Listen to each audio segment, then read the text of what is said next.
This month, I ran 100 miles, and I'm gonna give you the exact plan that I followed to get amazing results every single week. I've been training people since 2009 on how to live healthier lives, and recently, I had a couple clients and friends have amazing weight loss results by adding one thing to their existing routine, and it is mileage. If it's been a long time, or you've never even ran before, you can still do this challenge because it's set up for doing 1, 2, or 3.33 miles every single day. That being 30, 60, or 100 miles in 30 days. I boiled it down to 3 simple rules.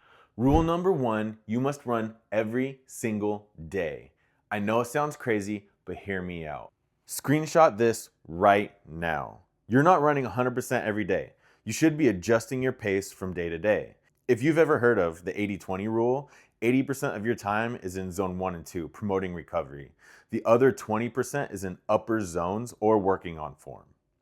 This will reduce your risk of injury and allow your body to recover from the intense days. I also made this running tracker to help you stay consistent. Screenshot this or click the link below, print it out, put it on the bathroom counter or somewhere you'll pass by every single day. Rule number 2, if you are injured, walk or stop.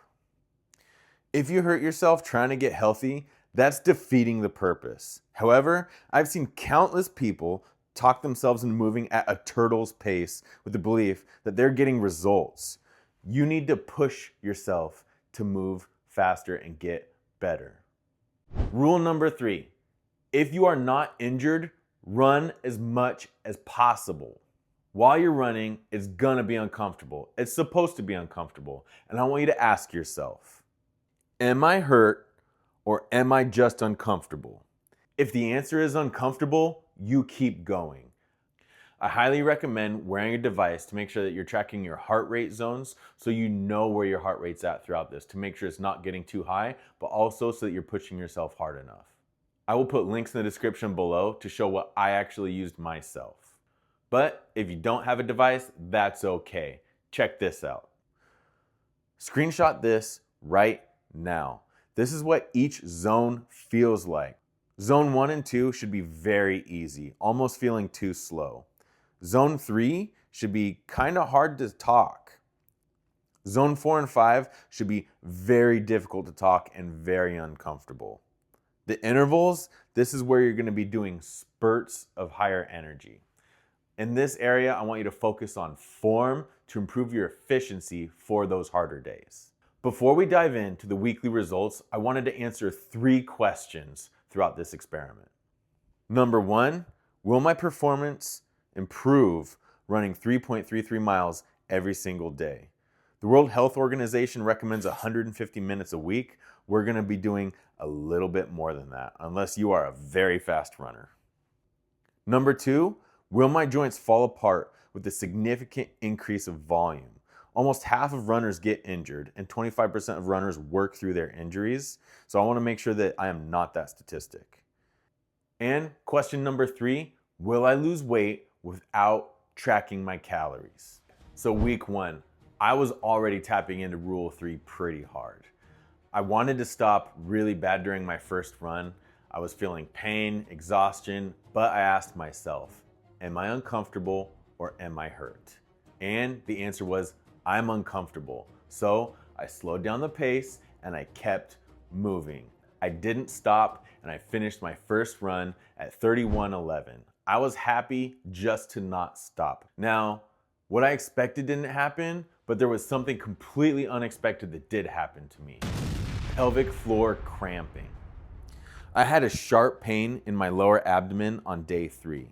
I honestly thought that I had to use the bathroom really bad, and it was at the very end of my run, so I finished it out. However, I didn't have to go to the bathroom, and it happened again and again.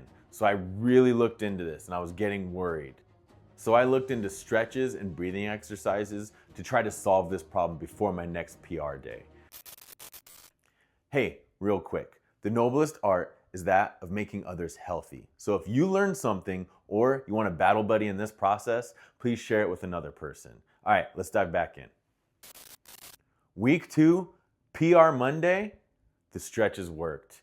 I had no cramping throughout the rest of this challenge by doing stretches on my hips and breathing exercises to relax my pelvic floor. And I was able to shave nearly 2 minutes off my total time and improved my pace by 36 seconds.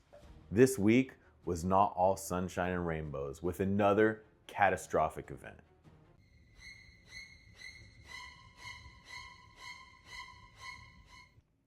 I used my watch for all of my clients and I was tracking all of my progress on that thing. But I was able to order one super fast and get it on my doorstep. Week number 3. Before we dive into the results, I want to talk about one of the questions that we talked about in the beginning. Will I lose weight without tracking my calories? My weight has been chopping up and down the entire time with no consistent weight loss. This is due to caloric compensation. As you increase calorie output, your body will increase hunger hormones to make you eat more or unconsciously reduce your energy levels so that you move less. I want to see if this holds up till the end. Besides that, all of my runs this week felt easier and I was able to shave another 52 seconds off my time. Now I think this is a good time to show you a progression that runners typically go through whenever they're picking up this skill. Week number 1, you are just learning to survive. You're fighting through the pain, learning what it's like, healing. It's a difficult process. Week number 2, you're becoming more efficient. Now this is where you're working on your form and you're getting much smoother and your body's getting much better at adapting to the stimulus. Week number 3, now you're building real fitness. You're getting into the grind, your body's more efficient, your form is getting locked in. Week number 4, put it all together. Now you're able to really push your limits.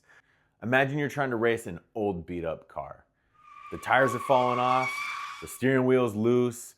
This is like your untrained body. Now imagine if you're racing a Formula 1 car. You're gonna be driving like your car is on rails. This is the process your body's going through, turning from an old Cadillac to a Formula 1 race car. Speaking of put it all together and acting like a Formula 1 car, I was able to shave 1.5 minutes off my time this week as well. So I was pretty stoked for that. And for my final PR week, I was able to shave nearly another 2 minutes off my time again. And going from beginning to end, that's over 6-minute improvement on my run time for the 3.33 miles. But to me, the performance is not the most important metric. Let's look at my biometrics. My average pace improved by almost 2 minutes in 30 days.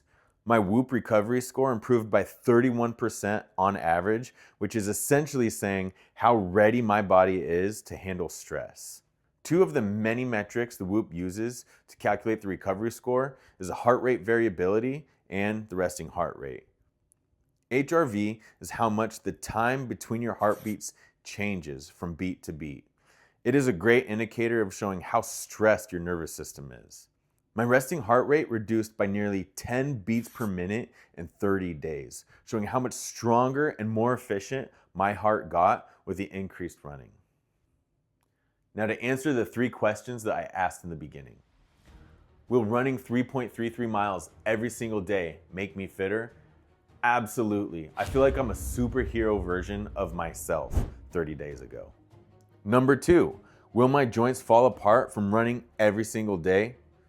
No, my soreness was way less than I expected. I had 0 injuries throughout the entire 30 days and all 100 miles.